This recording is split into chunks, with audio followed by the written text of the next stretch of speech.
Hola amigos, ¿cómo estás? Espero que estén bien todos. We will learn some sentences with WH questions. Empecemos, let's start. ¿Qué quieres? Means what do you want? ¿Qué quieres? Means what do you want? ¿Qué quieres? Means what do you want? Cuales tu libro favorito, which is your favorite book?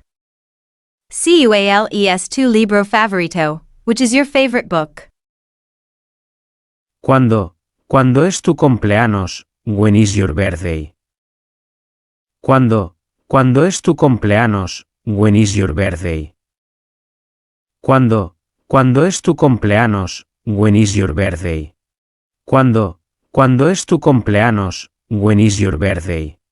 ¿Dónde está mi libro? Where is my book? ¿Cuándo es tu cumpleaños? When is your birthday? ¿Cuándo es tu cumpleaños? When is your birthday?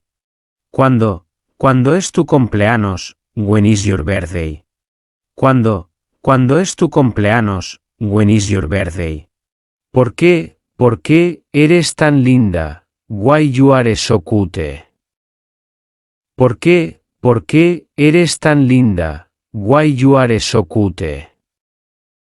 ¿Por qué eres tan linda? Why you are so cute? ¿Quién eras? Who are you? ¿Quién eras? Who are you? ¿Quién eras? Who are you? ¿Quién eras? Who are you? ¿Quién eras? Who are you? ¿Cuántos libros tienes? How many books do you have? ¿Cuántos libros tienes? How many books do you have? ¿Cuántos libros tienes? How many books do you have? ¿Cuánto cuesta? ¿Cuánto me amas? How much do you love me? ¿Cuánto cuesta? ¿Cuánto cuesta? ¿Cuánto me amas? How much do you love me? ¿Cuánto cuesta? ¿Cuánto me amas? How much do you love me? ¿Cuánto me amas? How much do you love me? ¿Cuánto cuesta? ¿Cuánto me amas? How much do you love me? ¿Cuánto cuesta? ¿Cuánto me amas? How much do you love me?